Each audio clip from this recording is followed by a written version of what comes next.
Welcome to another edition of Rock Forever. We got a very special guest and topic today. He is the author of so many of your favorite rock icons, and we're talking the ultimate Rush books today. Please welcome to the show, Martin Popoff. Yeah, how you doing, Jay? This is very cool. Thanks for having me on. Doing great. Now, we've talked to you about the Anthem book, which is the first of the trilogy. Today, we're talking about Limelight, which is Rush in the 80s. Look at that beautiful book right there. And There's Anthem, and there's the new one. Yeah. Limelight. Covers, yeah. Amazing books. Yeah. So now we're going into the 80s. Obviously, Rush came out of the trenches in the 70s, coming up out of Toronto, opening up for a lot of American bands down here, and really started to break through in the Midwest, and then started obviously going nationwide, by the end of the 70s. Talk a little bit about, as you saw that transition, they had started to get, of course, airplay and everything, but now they're going into a whole nother level. Yeah, pretty much. I mean, they started off obviously backing up a lot of the all the greats we love, right? All your Aerosmiths and Kisses and Uriah Heeps and all that stuff. But yeah, by essentially the time that we move into this second book, Limelight, we've got Permanent Waves, which comes out basically New Year's Day, more or less, of 1980. And so they've been a headlining act for a while, but now they're moving up from the the theaters originally, and then you're in the B City hockey barns and then the A City hockey barns. And at this point, Max Webster, that other great Canadian band, is supporting them most of the time, right? Or a lot of the time. And essentially, Permanent Waves into moving pictures, they're playing all the big hockey arenas all around North America, and they're headliners, and they never look back. Yeah, well, obviously Tom Sawyer was one of their biggest hits ever, and really broke through to more and more, certainly American radio stations. And of course, with Permanent Waves into moving pictures, they really seem to find their stride as far as becoming an arena act. The once, really shrill Geddy voice was definitely evened out a bit. Obviously very unique, always, his sound, but much more palatable, to FM radio, and more and more of the the female, Rush had obviously a very dominant male audience early on, Fly By Night, Caress of Steel. Now they're going into more of a mainstream audience. Talk about how you saw that acceptance. Yeah, so I mean, they're starting to write a little more logically. The songs are shorter. You're right, Geddy's voice, he's not doing the high, the only thing he could ever be, accused of sounding like Robert Plant with the ooh yahs and the high shrieking or whatever. So yeah, he's singing more in a regular calm register. The productions are getting a little more radio friendly and palatable and stadium rocking. It's less sounding like a power trio and more like this blend with a lot of like layers and putting in the keyboards as well. So it's like a power trio plus keyboards at this point, somewhat digital recording and whatnot. But yeah, moving pictures, you've got a complete side. Every single song was a hit. 4 songs in a row, the other side not so much, and then you move into Signals, and it's kind of the same thing. There's some good hits there with Subdivisions and New World Man, and yeah, they're picking up a little bit of a female audience. I mean, the songs Neil's writing a little more universally and not boys' own stuff, as they say. Is that an English term? I think, but not so much sci-fi and fantasy and Greek mythology or whatever. I mean, it's basically writing about real life and things that happen, and writing them in more palatable, bite-sized pieces at this point. Yeah, well, obviously in Canada with the Canadian content law, they had so much more airplay early on, but now they're becoming a staple, in America on, like I say, FM radio. Of course, MTV is rolling out. They weren't always known as the biggest video band, but they started to make some clips, that were palatable, for MTV to play. And now obviously the arenas are growing, and in some American cities they might be playing consecutive nights in an arena, you know, and like you said, they tended to have one of the Canadian bands opening up, you know, for them, like a Max Webster or, you know, whoever they could, you know, help introduce. Yeah. Talk a little bit about how you saw them developing, you know, through the 80s. Yeah. Obviously, they continued to have their prog roots, but, you know, obviously more palatable sounds, a bigger stage show and all. Yeah, so it's a good point you bring up, Jay, because they got into video in a big way, and they did have clips, and so they did kind of embrace the MTV thing almost from a like a intellectually curious aspect, right? It's like we love all these new gizmos. We're going to try out all this video stuff, and some of it, you know, might look a little dated or not. But the other good thing about the video end of it is they're really you know, pouring money and resources and brain power into the stage show. And the stage show is getting really big. I mean, a lot of people don't think of Rush. They think of Kiss as the big stage show, but Rush really grew their show all the time. And that's another reason why they stayed such a huge band, is that they were bringing all this video technology to that. So the other thing they're doing is they're bringing all that new technology to the records, as you say, right? So you move through Grace Under Pressure, but certainly into Power Windows and Hold Your Fire. They're now at a point where they're really bringing the synthesizers in, the electronic drums, you know, the funny bass guitars, the sort of you know, high end kind of shrieky, frantic tones from bass and from guitar. You know, the power chords, the bottom end is kind of missing, and I'm not a big fan of these records. But again, it's them just being like being early adopters, intellectually curious, always, you know, curious about the latest new music, British music, you know, post-punk essentially, new wave synthesizer music. And they're bringing all that in, which is a really odd thing to do. I mean, they could have gone heavier. There was the new wave British heavy metal, right? There's hair metal. They're not doing that either. So they're not doing any of this heavy stuff. They're just becoming a lot more synthy.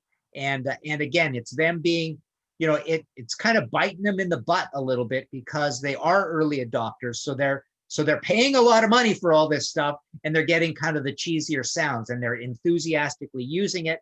And then one can argue down the road, does it sound dated? I mean, do these records, Power Windows, Hold Your Fire, Into Presto, which is the last one in this Limelight book, because it's only the 80s, right? So do these three records sound dated? I would argue that they probably do sound a little dated. Yeah, well, obviously trying to adapt with the times or be innovators like they always were, Yeah. you know, you're definitely going to get some blowback from some. You know, there's the traditionalists that want them to stay in that, you know, mid 70s pocket, you know, and you know, they're always the intellectual guys, you know, they want to innovate, they want to keep pushing the envelope. They're trying not to repeat the same album twice. Obviously with Power Windows, you know, Big Money was a big hit, you know, on MTV, the innovative animated type video, and you know, more and more play. But like you say, if they didn't have a big hit on that particular record, maybe some of the female following or some of the masses, you know, might be less inclined to go to the shows. But the you know the hardcore fans, and they certainly always had a loyal audience, would be there for the musicianship. They wanted to see the drum solo. They wanted to see, you know, what they were showing off live. And you know, most of us know that Neil was writing the lyrics, but a lot of people, the masses, might not realize that the drummer is so intricately involved in the lyricism. You know, it doesn't necessarily go hand in hand with beating 100 drum kit, you know, but Yeah. talk about that secret weapon. And, you know, we lost the late, great Neil Peart this year, but, you know, those shoes will never be filled. But talk about what he really brought to the band. Yeah, absolutely. I mean, he is considered one of the great rock lyricists. I mean, you know, there's a funny thing, and it goes with his drums and his lyrics. There's this idea that, you know, if you try that hard, do you look? I mean, do the critics kind of look down on you? I mean, music for critics, I mean, they think music is a little closer to abstract art in a way. Like it's like Fleetwood Mac, Billy Joel, Beatles, Tom Petty. I mean, there's this platonic ideal of a song, and there's apparently not much in it, right? but Rush goes and puts a lot in it and puts a lot into their lyrics, and it opens them to ridicule a little bit. But if you're the last man standing and you're the only ones doing this, then you come out the other end as being very, quite unique, right? So Neil always put a lot of work into his lyrics. There's a lot of meat and substance there. It's one subject to the next to the next. There's a lot of his travel stuff and his sociological stuff and the boy girl stuff as well, political stuff. But and it was the same with the drums. And you make an interesting point, the boys and the girls or whatever. I mean, this is kind of the era where, there probably are more fans coming in who are females at this point, right? But the other thing that happens is, I think with all bands, is that there's always going to be a healthy amount of people, boys or girls, who their era that they love so much is where they happen to be in their age, and they parachute in at that 16, 17 years old sort of thing. So there, I've talked to a lot of, good, deep, thoughtful Rush fans who love this era, because this is what got them into the band at the first place. And I guess the other point to make is that when you go see the band live, A, you are getting all the old hits as well, and B, everything sounds heavier, right? It doesn't sound as touchy and techy and itchy as these albums that Peter Collins gave them, where it literally sounds like a band in miniature in a certain way, right? So there's a lot to these records. Will they one day sound completely not dated, and the 80s will be cool again? That's still open for discussion. It hasn't happened yet. The 70s certainly is considered cool. I mean, nobody ridicules the old 70s output of Rush anymore, right? But time will tell whether this stuff will ever look cool. Yeah, well, they, behind the scenes, as you got to know them, and we see in so many of the documentaries and everything, they had a great sense of humor, especially Geddy and Alex were constantly laughing. They had that Monty Python type, humor, and were always cutting each other up, even on stage. So you have this dichotomy of this super progressive, ultra musicianship, on stage, but they're really like silly schoolboys, in the dressing room, and walking to the stage, and even behind the scenes on stage.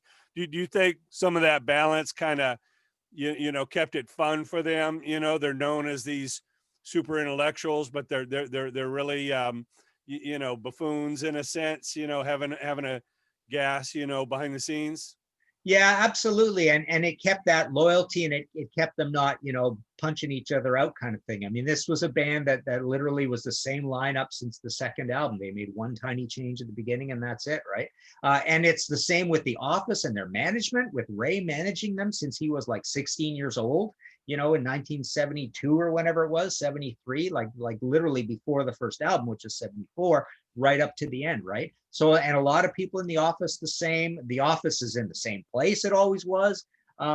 So essentially, I think all of that really did help, and it's and it gave them a lot of neat things to do with the video. You saw the fun with the video and the intro music and all that, and little in jokes on the album covers that you got out of Hugh Symes. So yeah, that kept it fresh and interesting all the time, and it kept it light. Obviously, there was a lot of heavy stuff that will be in the third book. Obviously, the third one's called Driven, Rush in the 90s, and in quote marks, in the end. So that's coming out in the spring. And that one, I was looking the other day. I mean, it's actually the thickest of all four of these, or three of these. It covers the longest thing. But so yeah, there's a lot of dark times to come. There's not a lot of dark times in this book, in the Limelight era of the 80s. But yeah, I think you make a good point there. It basically kept them together as a working unit. Yeah, it's really all, in the mix, it's all those little ingredients that really kept the band thriving. Like you say, kept them off each other's throats, and more importantly, kept them wanting to innovate, come up with new songs, new music, new ideas for the stage show. And it obviously is what helped created not only Rush surviving in the MTV era, but now really becoming one of the greatest classic rock bands, certainly the biggest band in Canadian history, and certainly, you know, that top 10, top 20 status, you know, in America, one of the all-time arena bands, and, you know, one of the greats. So in looking back, you know, over the history, the 70s, the 80s, and the 90s, how important do you think this period was for their survival? Oh, absolutely. This is when they were at the biggest. This is where they were the coolest. They were the most, as Neil calls it, the it band in the the high school locker room. Walking up and down the halls. Are you going to see Rush tonight? And all that. Those famous quotes from Neil, right? So this is when they really like became semi a part of pop culture fabric. Not that much, right? I mean, their status, when you said top 10, top 20, I'm thinking, I don't know, are they even top 20? They might be in that 20 to 30 range in terms of like impact on pop culture, right? But yeah, this is when they were a huge band. I think the Moving Pictures might be 4 times platinum, and then maybe double platinum or platinum, and then things kind of go downhill. But they're always staying in that gold range, so they're always a big band. And really though, they're a big band, but they're really big in terms of the amount of tickets they're selling, but not so much in terms of like being a cool band. Essentially, after about 1983, at the end of this thing.